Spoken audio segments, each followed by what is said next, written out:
우리 옆에 계신 분과 이렇게 한번 인사하도록 하겠습니다. 당신은 세상에서 가장 행복한 사람입니다. 당신은 세상에서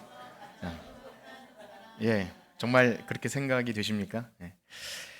이제 오늘 주일 아침에 2024년 한 해를 시작하면서 출발했던 이 매일 성경 순서에 따라 신명기 말씀을 보기 시작했는데요. 이제 부활절 기점으로 마가복음을 잠시 보다가 이제 신명기 말씀을 오늘 마무리하려고 합니다. 너무 감사한 사실은 참 이렇게 저도 신앙생활 하면서 항상 모세오경은 어려웠습니다. 참 멀게 느껴지는 이 모세 5권의 모세오경 마지막 책 신명기가 이렇게 참 귀하고 아름다운 책인 줄 몰랐는데 정말 하나님께서 자기 백성을 이렇게 사랑하심을 너무나 절실하게 담아내는 이 책이라는 사실을 이제야 깨닫게 된 것이 목사로서 참 부끄럽지만 너무 감사하다는 그런 마음을 갖고 살아가고 있습니다. 지금으로부터 약 3,500여 년 전에 기록된 그 딱딱하고 어렵게 느껴지는 율법이 바로 오늘 우리에게 주시는 이 생명의 말씀이라는 사실, 그리고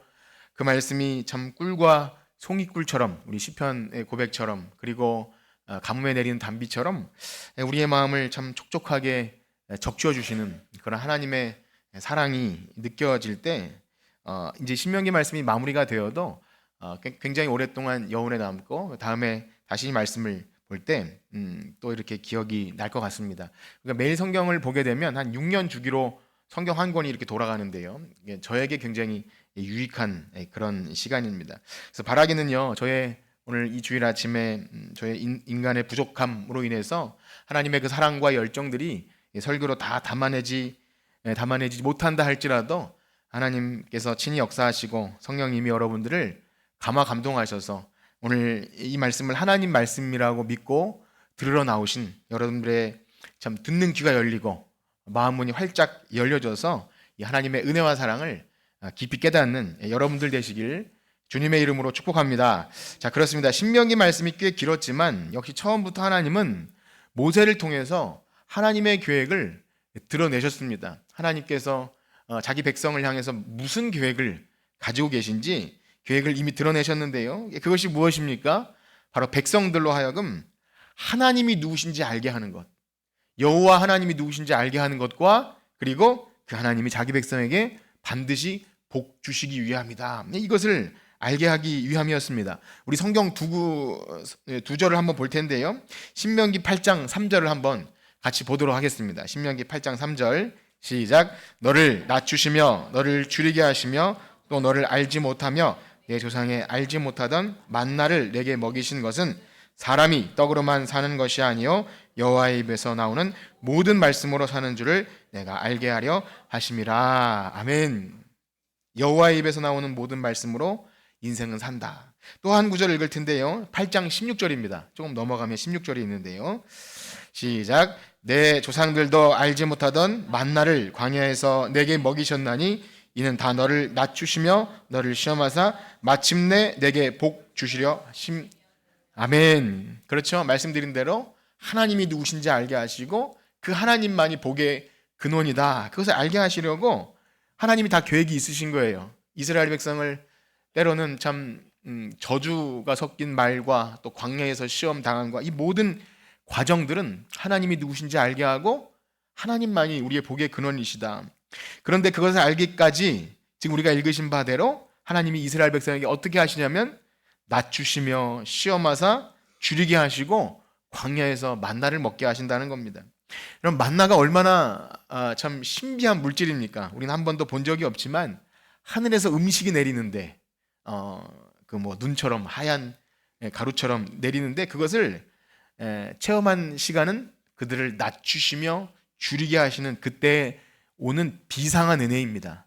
그러니까 그것은 비상한 은혜이지 가나안 땅의 풍성한 것은 아닌 거예요. 우리도 뷔페에 가서 맛있는 것을 먹는 게 좋지 아무리 좋아도 한 가지만 먹는 것은 쉽지 않은 것이죠. 그러나 그것을 경험하게 하시는 것은 마침내 하나님 백성이 하나님의 입에서 나오는 말씀대로만 산다. 그것을 알게 하는 그 모든 복 주시기 위한 이 사건들이 바로 하나님께서 이스라엘 백성을 이끄신 이 신명기, 물론 앞에 출애굽기, 레위기, 민수기가 다 포함되겠지만 이 모세가 설교를 통해서 그 과정들을 다 다시 회상하고 기록하는 것이죠. 무엇보다 율법을 주시죠. 사실은 율법은 사람의 죄가 무엇인지 알게 합니다. 그래서 율법을 듣게 되면 우리가 그 율법의 저주 아래 놓여서 나무에 달려 죽을 수밖에 없는 그 처절한 우리의 죄성을 발견하게 하는 것이 율법입니다. 그러나 어떻게 하나님께서 그 율법의 저주마저도 우리의 구원을 주시는 은혜로 바꿔주실지 그 예수 그리스도를 향한 그 구원의 모든 모형과 그림자가 그 광야 생활 속에서 빼곡하게 담겨 있음을 우리는 이제까지 보았습니다. 자, 어떻습니까? 여기까지 잘 따라오셨습니까? 벌써 광야 또 율법 그 정도 나오니까 어떠신지 모르겠어요. 조금 벌써 머리가 이렇게 좀 딱딱해지고 그런지 모르겠는데요. 이렇습니다. 아니 복 주시기로 하셨으면 그냥 덮어놓고 잘 되게 하시면 되지 무슨 광야, 만나, 또 율법 이런 거 왜 주시는지 낮추시고 시험하지 마시고 그냥 복 주시지 왜 이렇게 하실까? 우리는 하나님의 계획을 도통 이해할 수 없을지도 모릅니다. 그러나 사랑하는 성도 여러분, 우리의 머리로 하나님의 그 깊으신 뜻을 다 이해하지 못한다 할지라도 지금 하나님이 낮추시고 시험하는 이 과정 속에 있는 이스라엘 백성들은 이미 하나님의 언약 아래서 구원받은 성도임을 믿으시길 축복합니다. 즉 하나님의 말씀을 듣고 언약을 듣고 있는 이 백성은요 이미 구원 얻은 자들이에요. 그래서 지금 이 시간 이 예배 자리에 나오셔서 이것이 하나님의 말씀을 믿고 듣는 여러분들, 이 하나님의 놀라운 은혜 아래 언약 아래 있는 구원받은 성도인 줄 믿습니다. 그래서 오늘 신명기 말씀 마지막 이 시간을 우리의 신앙의 성숙도와 우리 듣는 이해의 수준에 따라서 한 세네 단계 정도로 그렇게 좀 말씀을 드리면서 신명기를 마치려 하는데요. 바라기는 여러분들의 신앙이 어디 있든지 오늘 들려지는 말씀 속에서 그 어느 시점이라도 은혜가 되신다면 그것을 붙들고 하나님이 우리에 대한 생각, 저주와 사망이 아니라 희망과 생명과 복이라는 것을 믿으시고 그 말씀 붙들고 사시는 여러분들 되시기를 축복합니다. 자, 그렇습니다. 신명기는 율법이 나오고 율법 준수에 따른 복과 저주가 나왔습니다. 그러면 당장 드는 생각이 이것이 은혜가 되는 것이 아니라 어떻습니까? 율법의 요구를 이룰 수 없는 우리의 연약함과 한계와 우리의 죄성을 보면 그야말로 좌절과 낙심뿐이죠. 한마디로 은혜가 되는 게 아니라 은혜 안 된다 그럴 수 있어요. 그래서 신명기 하면 우리가 늘 듣던 말씀이 그저 신명기 28장에 들어가도 복 나가도 복 떡반죽 그릇의 복 이것만 알고 그 이외의 모든 저주의 내용은 못 들은 척 하려고 합니다. 그래서 하나님의 말씀이 아닌 척 그냥 안 들으려고 하는 거지 사실 이 모든 내용은 우리를 구원하시기 위한 하나님의 계획이 들어있는 겁니다. 그런데 놀라운 사실은요, 신명기는 아까 말씀드린 대로 무슨 계획으로 시작한 말씀이라고 그랬죠? 자기 백성을 반드시 복 주시기 위함. 그렇기 때문에 실제 모세가 이 모든 말씀을 기록하고 또 증거의 노래를 부르고 또 한 뒤에 이 신명기 마지막 모세가 죽기 전에 한 일이 뭐냐면 이스라엘 12지파를 축복하는 것으로 이 신명기 말씀이 마무리가 되는데요. 우리 그 부분을 한번 같이 읽도록 하겠습니다. 33장 1절에서 3절 말씀입니다. 33장 1절에서 3절 우리 다 같이 한번 읽도록 하겠습니다. 시작. 하나님의 사람 모세가 죽기 전에 이스라엘 자손을 위하여 축복함이 이러하니라. 그가 일렀으되 여호와께서 시내산에서 오시고 세일산에서 일어나시고 바란산에서 비추시고 1만 성도 가운데 강림하셨고 그의 오른손에는 그들을 위해 번쩍이는 불이 있도다. 여호와께서 백성을 사랑하시나니 모든 성도가 그의 수중에 있으며 주의 발 아래에 앉아서 주의 말씀을 받는도다. 아멘. 우리가 드리는 이 예배, 오늘 주일 아침에 예배 드리는데 이 예배 순서의 가장 마지막이 무엇인지 아십니까? 어려운 질문을 드렸나요? 제일 주보에 보시면 제일 마지막이 축도로 예배를 마치지 않습니까? 그것과 마찬가지로 이 모든 이 율법, 계명 또 모든 사건 뒤에 이 모세의 설교는 축도로 마치는데요. 우리 오후 예배는 또 축도가 마치고 서로를 축복하는 야곱의 축복을 부르고 그렇게 돌아가지 않습니까? 마치 그런 것처럼 모세도 이 모든 말씀을 이스라엘 12지파에 대한 축복으로 마무리합니다. 이 자세한 내용은 우리가 주중에 이미 들으셨기 때문에 자세히 말씀드리지 않겠지만 그렇습니다. 신명기 33장의 내용이 바로 이스라엘을 축복하는데 그 축복의 근거, 모세가 이스라엘 백성에게 복을 빌어줄 수 있는 그 근거가, 그 이유가, 그 상황, 빌어줄 수밖에 없는 그 상황을 어디에 두고 있습니까? 바로 3절에 보시는 것처럼 3절 말씀해 보세요. 여호와께서 백성을 사랑하시나니, 하나님이 그들을 사랑하신다는 거예요. 모세도 이스라엘 백성을 사랑했겠지만 가장 근본적인 이유는 하나님이 그 백성을 사랑하셔서 뭐라 그러냐면 주의 발 아래 앉아서 주의 말씀을 받는도다. 이게 핵심적인 거예요. 하나님의 말씀을 듣고 있는 그들. 그렇습니다. 모세가 이스라엘 백성을 위해 복을 빌어줄 수 있는 근거는 모세에게서 나오는 것이 아니라 하늘에 계신 하나님, 복의 근원 되신 하나님께서 말씀하시는데 무엇보다 그 말씀을 발 아래서 듣고 있는 그 이스라엘 백성은 정말 너희들 정말 복되다, 이렇게 모세가 말하는 겁니다. 즉 말씀을 들음과 복을 지금 연결해서 말하고 있죠. 그렇습니다. 이제까지 이스라엘 백성들의 한번 삶을 우리가 한번 되돌아보시면 어떻습니까? 복 받을 조건이 있습니까? 없습니까? 하나도 없어요.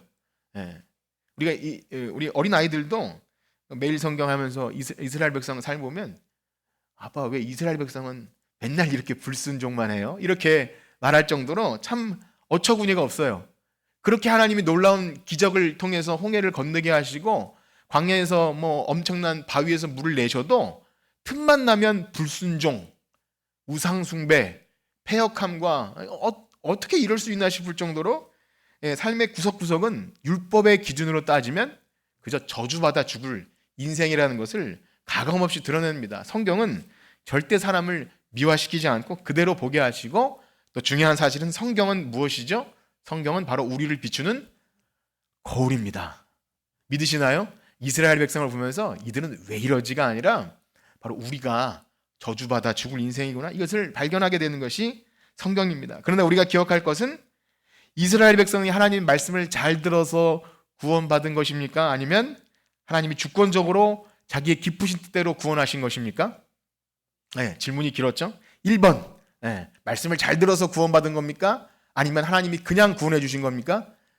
그냥, 제가 그 긴 내용을 그냥이라고 해서 아무것도 아닌 것 같지만 하나님의 기쁘신 뜻대로 아브라함과 이삭과 야곱과 맺은 그 언약에 신실하신 하나님이 그 언약을 지키시기 위해서 이스라엘 백성을 구원해 주신 거지, 하나님 말씀을 잘 듣고 계명과 율례와 법도를 지켜서 구원해 주신 것이 아닙니다. 그렇습니다. 이스라엘 백성의 어떤 행위와 공로는 결코 구원을 얻을 수 없습니다. 언약에 신실하신 하나님께서 자기 백성을 향한 기쁘신 뜻대로 구원을 해주신 거죠. 그러니 지금 모세가 죽기 전에 지금 이스라엘 백성을 축복할 수 있는 근거는 자신에게서 나온 것이 아니라 하나님이 이 백성을 어떻게 이렇게 사랑하시는가, 어떻게 저렇게 말도 지긋지긋하게 안 듣는 이들을 포기하지 않고 사랑하시는가, 그것 때문에 복을 빌 수밖에 없는 거예요. 그래서 그러니 모세가 죽기 전에 축복할 수 있는 근거는 하나님의 사랑이죠. 저 백성을 향한 하나님의 사랑. 그러므로 목사인 저도 축도하는 것은 목사에게서 나오는 것이 아니라 하나님이 이 성도들을, 이 말씀을 듣고 있는 성도들을 얼마나 사랑하시는가. 저도 그래서 이 말씀을 보면서 더욱 절실하게 깨닫습니다.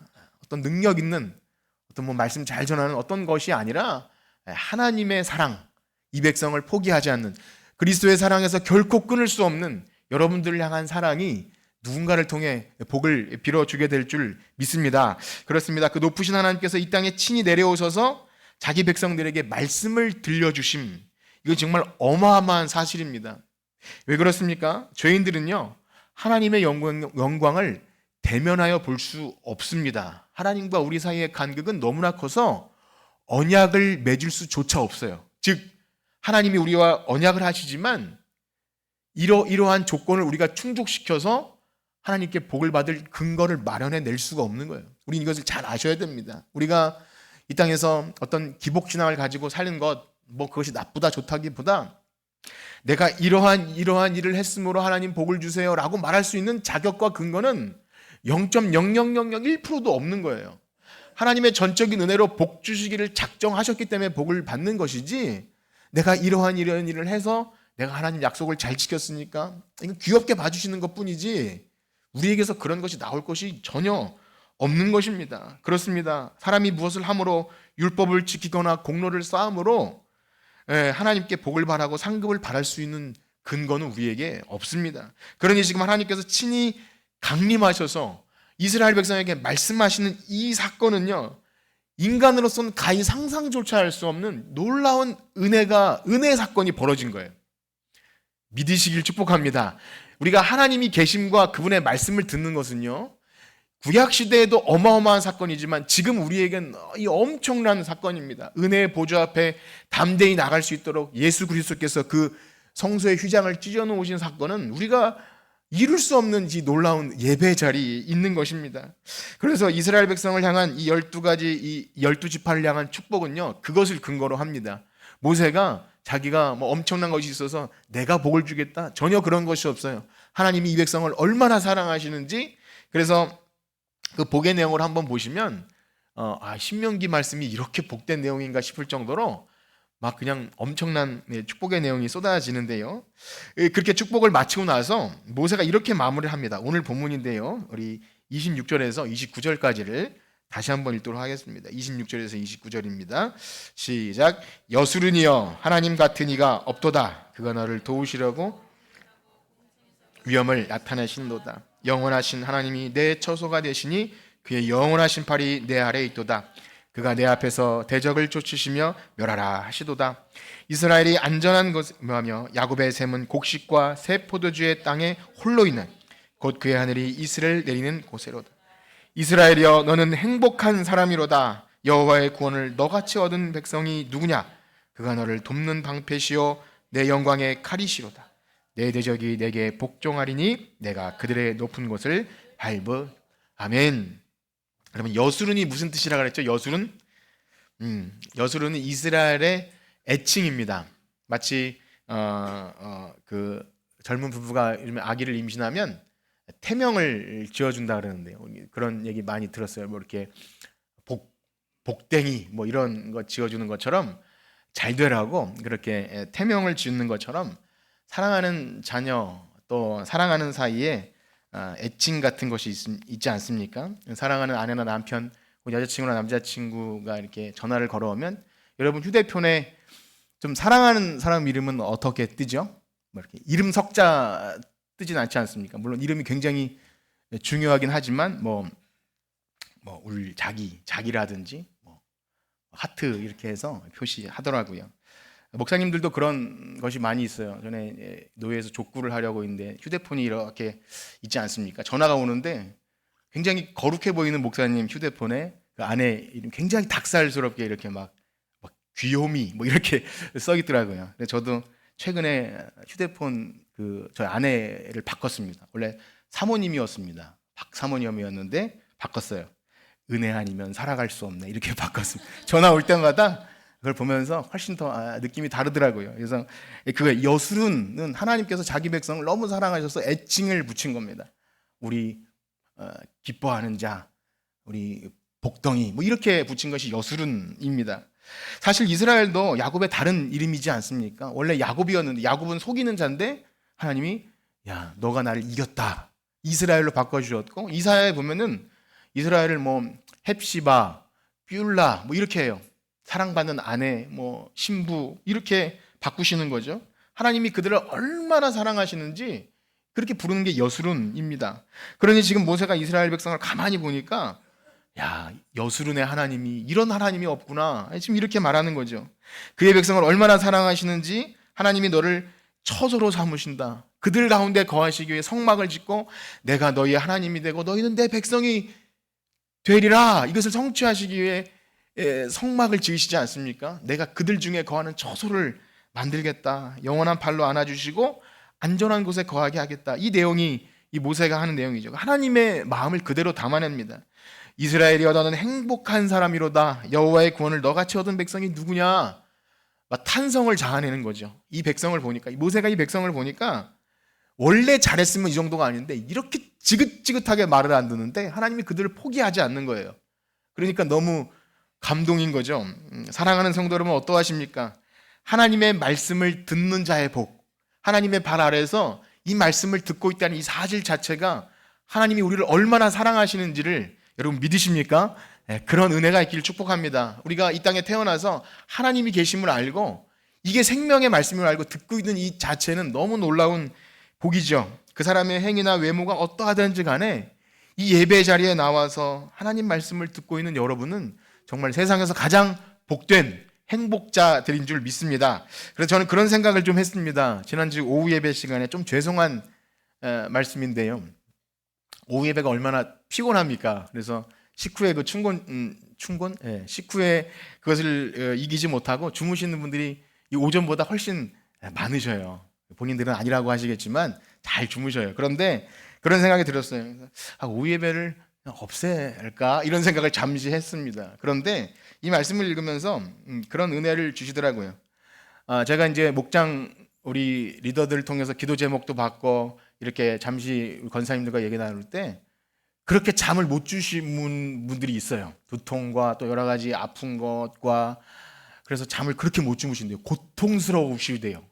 그런데 예배 시간에 잘 꿀잠을 주무실 때 이 피로 회복 물질이 나오겠구나 이런 생각이 드니까 그것도 하나님께서 사랑하시는 자에게 잠을 주시는구나. 그래서 그냥 그렇게 두기로 결정했습니다.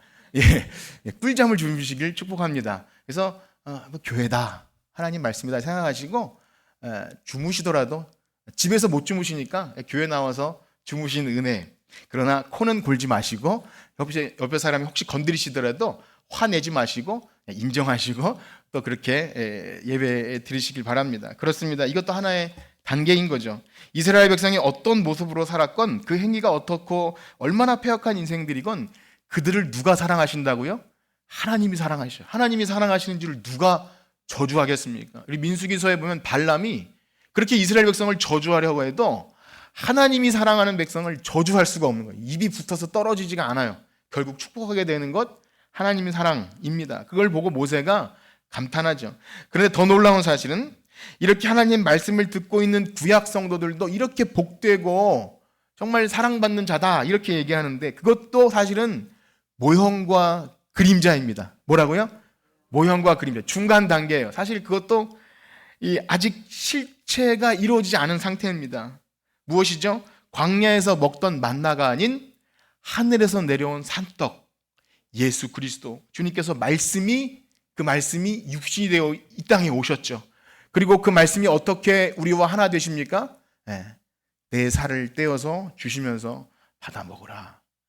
내 살을 피를 흘리시면서 마시라. 이것이 너희를 위하여 흘리는 바 새 언약의 피다. 그렇게 우리와 하나 되시는 거예요. 말씀이 육신이 되셨는데 우리가 마치 먹는 음식처럼 우리가 성찬을 받아 마실 때마다 그것을 기억해 하셔야 됩니다. 우리가 전에 하이델베르 그 요리 문답 배울 때 이 성찬이 뭐라 그랬죠? 성찬이 보이는 복음. 우리가 말씀을 이렇게 귀로 들었지만 실제 입에 들어가는 이 양식처럼 예수 그리스도께서 우리와 하나 되시기 위해서 자신의 살을 우리가 먹을 수 있도록 음식. 사실 어떻게 보면 좀 불경건한 것 같잖아요. 우리가 무슨 예수님 살을 씹어 먹습니까? 그런데 그렇게 실제 우리를 위해서 우리 속에 들어오시기 위해서 자신의 살을 찢기시고 피를 흘리시는 우리는 그 실체를 경험한 정말 더 복받은 성도인 줄 믿습니다. 그러므로 말씀을 듣는다는 것은 그 어마어마한 사실이에요. 우주 만물을 창조하신 하나님이 사람이 육신이 되어서 오셔서 이 땅에 오신 것. 구약 성도들도 엄청난데 그 신의 산에서 빽빽한 구름 가운데 말씀을 듣는 그것도 어마어마하지만 여러분 우리가 지금 이 신약 백성들이 하나님의 은혜의 보좌 앞에 나와서 말씀을 듣는 이 사실은 진짜 여러분들이 이 느낌을 아시면 이 구약을 다 사실은 우리가 보셔야 돼요. 신약으로는 해결이 안 되는 우리가 원래 그런 자였다. 율법의 저절에 죽어 마땅한 우리에게 하나님이 임하셨다. 이 사실을 우리는 보고 있는 것입니다. 그러므로 모세가 말하는 이것도 사실 예언적인 축복인 것이죠. 그때 말씀을 듣는 그들의 복은 실체 되신 예수 그리스도를 통해 우리에게 새 영과 새 마음을 주셔서 하나님의 법이 우리 마음속으로 들어오는 것입니다. 그렇습니다. 모세는 이렇게 이스라엘 백성을 보면서 그들이 얼마나 사랑받는 자녀들인지 그래서 그 사랑받는 백성을 친히 약속의 땅에 들어가게 하실 때 이제까지 들었던 계명과 율례와 법도들은요 이런 거예요. 사랑받는 자처럼 따라해 볼까요? 사랑받는 자처럼 예, 그렇게 살라고 하신 거예요. 조건으로 그렇게 살면 사랑해 주겠다가 아니라 너희를 하나님의 그 큰 손으로 구원해 냈으니까 품격 있게 종처럼 애굽의 노예처럼 살지 말고 사랑받는 자처럼 살아라. 그래야 복도 주고 하나님의 그 복을 이방인들에게 알게 하는 복의 통로로 살 수 있다. 그렇게 주신 것이 율례와 계명과 법도입니다. 그러므로 여러분 마음속에 비록 우리가 말씀을 100% 지켜내지 못한다 할지라도 내가 이 하나님 말씀을 나를 사랑하셔서 아들을 내어주신 하나님께서 주신 말씀을 믿고 순종하는 마음이 여러분들에게 있거든. 내가 구원받은 성도인 줄 믿고 성령의 도우심을 구하고 말씀대로 살아가시는 여러분들 되시길 축복합니다. 여기까지만 해도 참 좋겠죠. 1단계 오늘 단계별로 한다 그랬는데 이제 한 단계 더 들어가기를 원합니다. 그렇다면 모세는 뭐죠? 모세를 한번 생각해 봤어요. 이렇게 말도 안 듣는 이스라엘 백성은 가나안 땅에 다 들어가요. 근데 모세는 들어갑니까? 못 들어갑니까? 못 들어가요. 굉장히 속상하고 섭섭한 일입니다. 이스라엘 백성을 위해 죽도록 고생하고 수고하고 정말 그렇게 했는데 너는 못 들어간다. 그렇게 말씀할 때 참 이런 생각이 들어요. 하나님 모세를 그렇게 아낌없이 써먹고 그냥 버리시는 건가? 그런 생각이 듭니다. 비록 모세가 무리바에서 반석을 2번 친 사건을 비롯해서 혹시 그것 때문에 혈기를 드러냈나, 그래서 하나님의 영광을 드러내지 못했나 싶어서 그래서 조심해야겠다 이런 생각을 들지만 그럼에도 불구하고 모세가 하나님의 집에 얼마나 충성된 종이었습니까? 참 평생 하나님의 사람으로 그 온유함이 지면에 승하다 할 정도로 하나님의 집에 충성된 그 종 모세를 그렇게 그토록 들어가고 싶어 했던 가나안 땅에 왜 안 들어가게 하실까 섭섭한 거죠.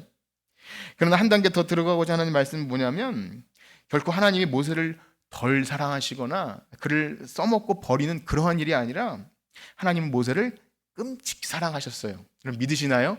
모세를 너무 사랑하셨어요. 그래서 그를 너무 아끼셨고 마지막까지 그를 좋은 모습으로 백성들에게 남기게 하시려고 그 일을 한 겁니다. 그래서 34장으로 가면 이제 이스라엘 백성을 죽기 전까지 축복한 후에 이제 모세가 죽는 장면이 나오는데요. 하나님이 모세에게 이렇게 하십니다. 우리 1절에서 34장 1절에서 4절 읽으시면서 반복되는 단어를 한번 찾아보십시오. 34장 1절에서 4절입니다. 시작.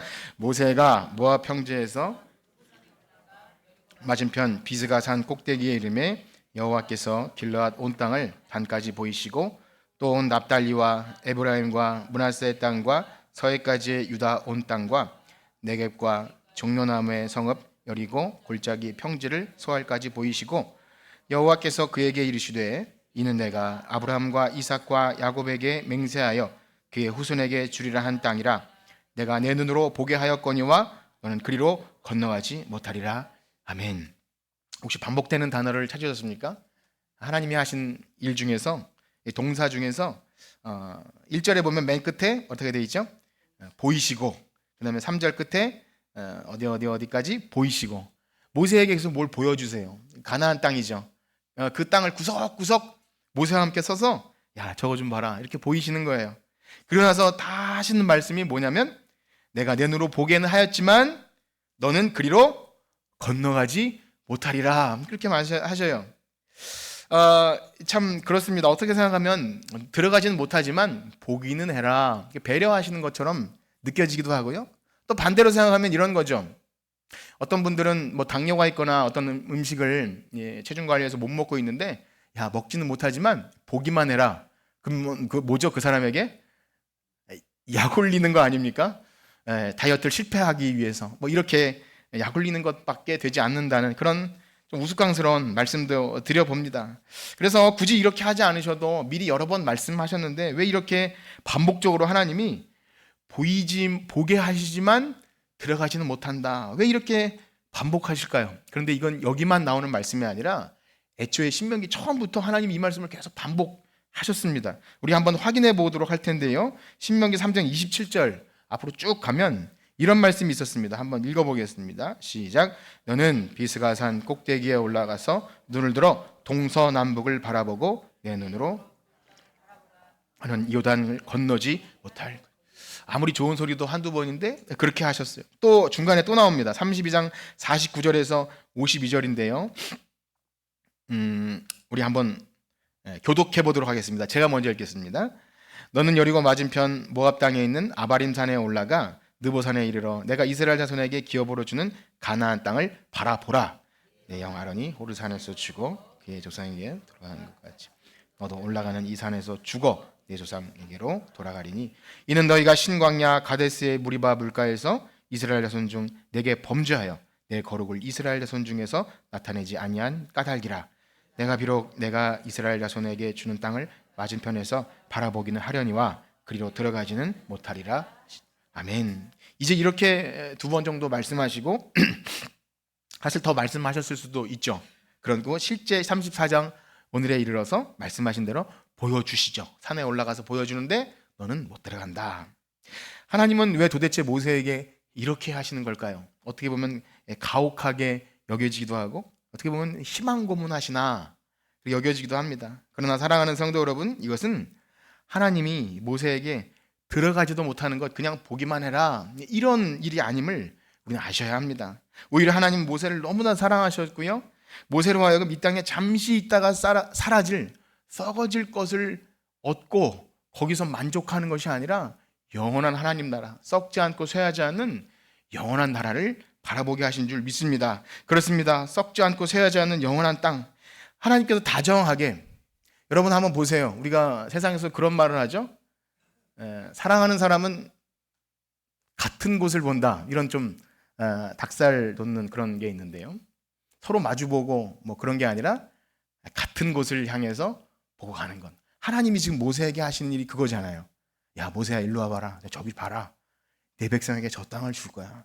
모세가 여기서 막 원망과 불평으로 나는 들어가지도 못하는데, 이렇게 한 게 아니라 하나님의 사람 모세는 하나님의 마음을 알아버린, 하나님과 심정이 통한 사람이기 때문에 같이 보고 즐거워했다는 것을 우리는 충분히 믿을 수 있습니다. 굉장히 은혜로운 장면이죠. 모세를 불러서 보게 하심. 그렇습니다. 성경에서 하나님께서 누구를 불러서 그 땅을 보게 하시는 사건은 그냥 순찰하고 한번 둘러볼래? 이게 아닙니다. 왜 그렇습니까? 온 땅의 주인은 누구시죠? 하나님이세요. 땅 주인이 보여주면 주는 거예요. 마땅히 하나님께서 하시겠다 하는 언약 개념이 있는 것입니다. 하나님이 아시고 보시고 말씀해 주신다는 것은 그냥 장난이 아닙니다. 하나님이 그렇게 하시겠다는 거죠. 그래서 그 땅을 보이시는 장면은 우리 34장 4절 말씀처럼 아브라함까지 거슬러 올라갑니다. 믿음의 조상들에게 하나님이 이 일을 하신 거죠. 그래서 하나님께서 하시는 이 일을 창세기로 한번 보겠는데요. 창세기 13장 14절에서 15절입니다.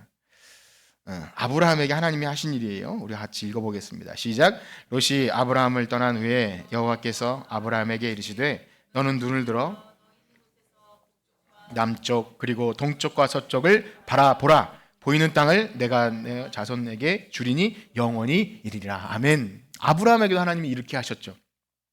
아무것도 아닌 아브라함이지만 하나님이 그에게 비전을 주시고 바라보게 하시는 거예요. 동서남북 사방을 바라보고 그 땅을 주시겠다. 그런데 아브라함 살아생전에 이것을 다 얻었습니까? 못 얻어요. 땅도 없고 나그네와 행인으로 살았고 고작 그 아내가 묻히는 작은 굴, 그리고 자손도 억지로 100세까지 이끌다가 이스마엘 하나 낳고 이삭 낳고 또 그 후초를 통해서 몇 낳긴 낳았지만 하늘의 별처럼 바다의 모래처럼 그거 못 보고 죽습니다. 그런데 하나님께서 창세기 15장에 이렇게 하겠다 하실 때 아브라함이 어떻게 대답합니까? 하나님 전 뭐 없습니다. 그게 아니라 아브라함이 아멘 해버린 거예요. 아멘. 그러니까 하나님이 어떻게 하시죠? 아브라함이 이를 믿음에 이를 그의 의로 여기셨다. 이게 기독교 믿음의 핵심입니다. 아직 손에 쥐어주지 않아도 앞에 있는 것을 보게 하시고 그 세상에 달려가게 하시는 믿음. 그래서 히브리서 11장 믿음장에 뭐라고 하십니까? 우리 한번 읽어볼까요? 히브리서 11장 1절과 2절입니다. 시작. 믿음은 바라는 것들의 실상이요 보이지 않는 것들의 증거니 선진들이로서 증거를 얻었느니라. 아멘. 하나님이 그 땅을 보게 하실 때는 이미 주신 줄 믿습니다. 그것을 바라보고 나가는 거죠. 하나님이 그에게 땅을 보게 하시는 것은 그냥 희망 고문하시는 것이 아니라 실제 주신 거예요. 온 땅의 주인이신 하나님께서 그 일을 하시겠다. 왜 그냥 손에 쥐어주고 하시지 왜 이렇게 하시냐? 이게 우리 기독교 신앙의 놀라운 복음의 핵심이 들어있는 겁니다. 아브라함은 그의 생에 약속의 성취를 살아생전 보지 못하고 죽었지만 여러분 이 하늘의 별처럼 땅의 모래처럼 동서남북을 다 주시겠다고는 약속이 실제 성취가 됩니까? 안 됩니까? 성취가 되죠. 지금 모세가 그것을 경험했어요. 사실은 아브라함, 이삭, 야곱을 통해 얻은 자손은 한 70명 남짓인데 애굽에 종살이하러 가물피에 들어갔다가 나올 때는요 거의 200만이 달하는 정말 하늘의 별, 바다의 모래처럼 엄청난 대국이 되어서 거기서 나오는데 많은 재물을 얻고 나옵니다. 그리고 지금 그 목전에 있는 거예요.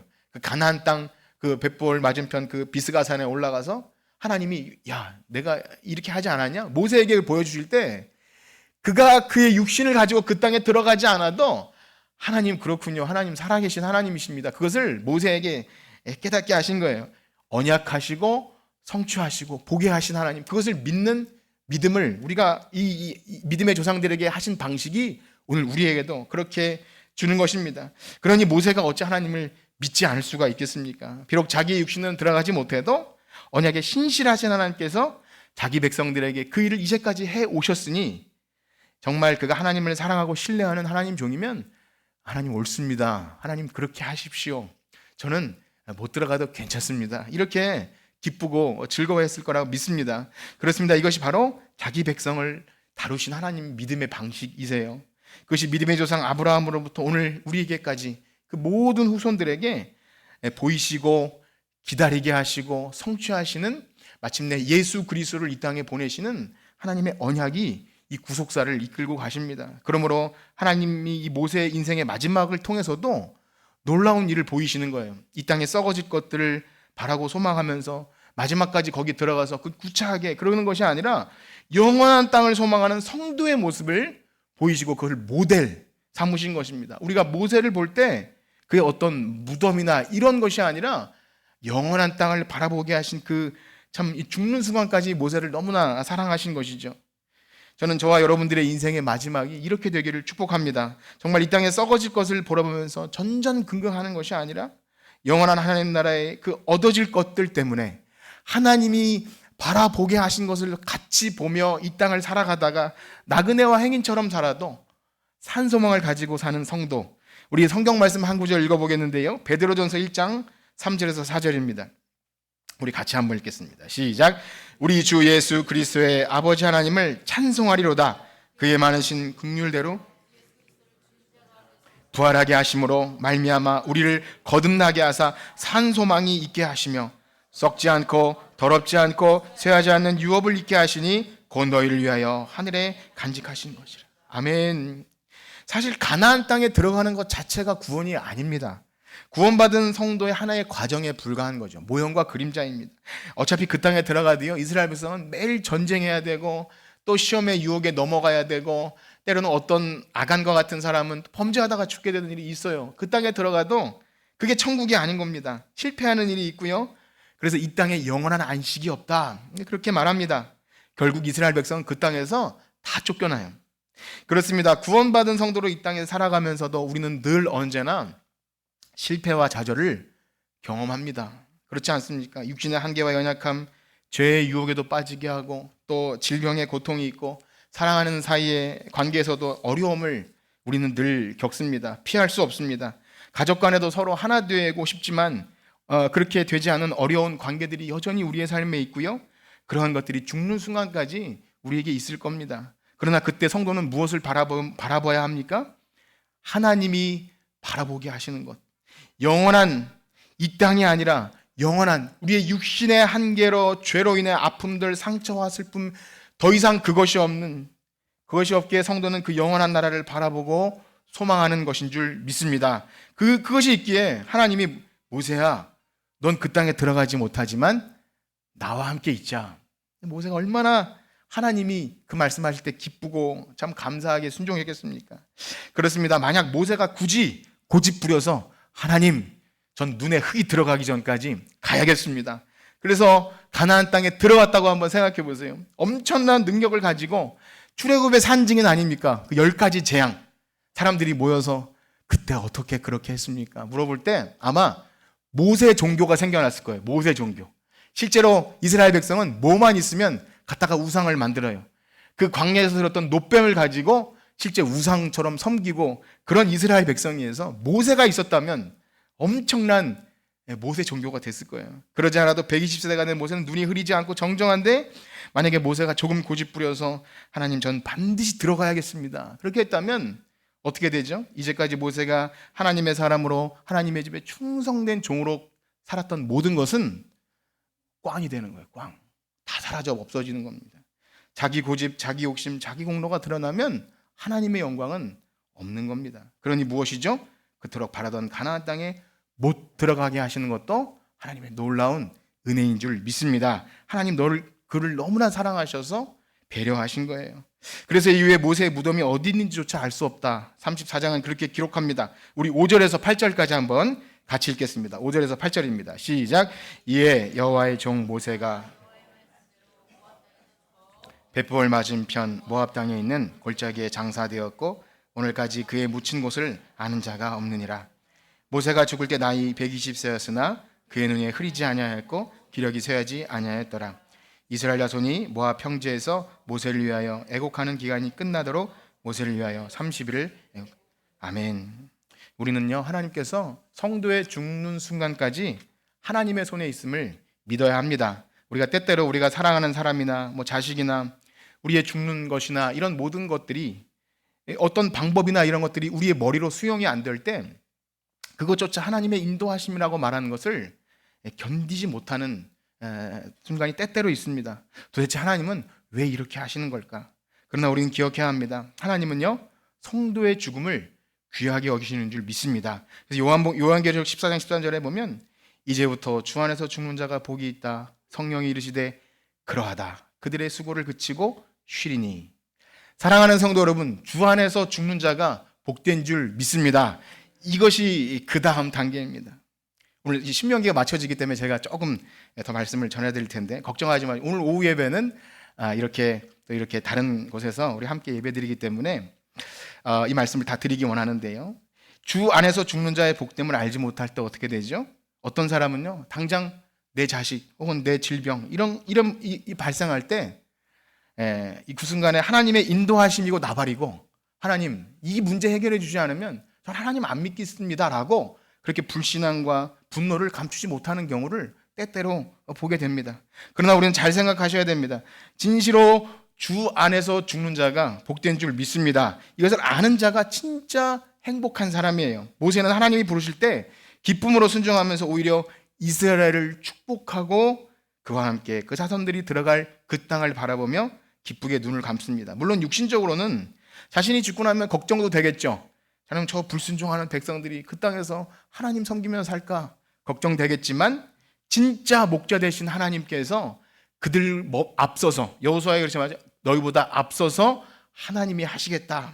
하나님이 친히 아버지가 되셔서 그들을 돌보시겠다. 그러니 하나님께 맡기고 가는 겁니다. 이것이 얼마나 영광스럽고 복된 죽음입니까? 참되게 구원받은 성도는 우리 자손들의 삶까지도 하나님이 진짜 우리 아버지 되심을 알고 주께 맡겨드리는 것. 그래서 히브리서 말씀에 이렇게 기록하고 있습니다. 우리 한번 같이 읽어봅시다. 히브리서 11장 13절에서 16절입니다. 시작. 이 사람들은 다 믿음을 따라 죽었으며 약속을 받지 못하였으되 그것들을 멀리서 보고 환영하며 또 땅에서는 외국인과 나그네임을 증언하였으니 그들이 이같이 말하는 것은 자기들의 본향 찾는 자임을 나타냄이라. 그들이 나온 바 본향을 생각하였더라면 돌아갈 기회가 있었으려니와 그들이 이제는 더 나은 본향을 사모하니 곧 하늘에 있는 것이라. 이러므로 하나님이 그들의 하나님이라 일컬음을 받으심을 부끄러워하지 아니하시고 그들을 위하여 한 성을 예비하셨느니라. 아멘. 더 나은 본향. 택함 받은 성도가 이 세상을 살아갈 때 질병으로 고통당하고 어려움과 환난이 있어도 그래도 오히려 그들이 하나님을 사랑하고 다른 사람을 축복하고 내게 있는 것을 나누고 복의 통로로 살아갈 수 있는 근거는 무엇입니까? 더 나은 본향. 그것이 있기 때문에 우리는 오늘을 살아갑니다. 우리가 장차 들어가게 될 영원한 땅, 썩지 않고 쇠하지 않는 하나님 나라, 지금 우리가 당하는 환난과 좋게 비교할 수 없는 그 기쁨의 영광, 여러분 그 복을 사모하시길 축복합니다. 진짜 행복한 사람은 가나안 땅에 들어가는 이스라엘 백성보다 전 모세라고 생각이 돼요. 모세와 같이 진짜 복이 무엇인 줄 알고 복의 통로로 살다가, 그래서 거의 마지막 단계, 그 다음으로 더 행복한 사람은 누구입니까? 그렇게 복의 통로로 살다가 이름도 빛도 없이 주님께로 돌아가면 최고의 행복인 줄 믿습니다. 그러므로 사랑하는 성도 여러분, 우리가 이 복을 안다면 내가 교회 안에서 누가 나를 섬겨주는 것을 바라고 기다리는 자보다 섬기시길 축복합니다. 나한테 이렇게 섭섭하게, 이게 아니라 섭섭함을 당하면서도 누군가를 섬길 수 있을 때 신기하게도 하나님이 굉장히 사랑해 주셔요. 그 맛을 알기를 축복합니다. 그런 면에서 우리 목장 리더님들은 참 귀한 분들이세요. 월급도 받지 않는데 우리 성도를 섬기는데 목장원들이 얼마나 때로는 뺀질거립니까? 기다리고 그래서 모이지도 않고 사라져버리면 이렇게 섭섭하잖아요. 목장 리더는 사람들이 많이 모여야 기분이 좋아요.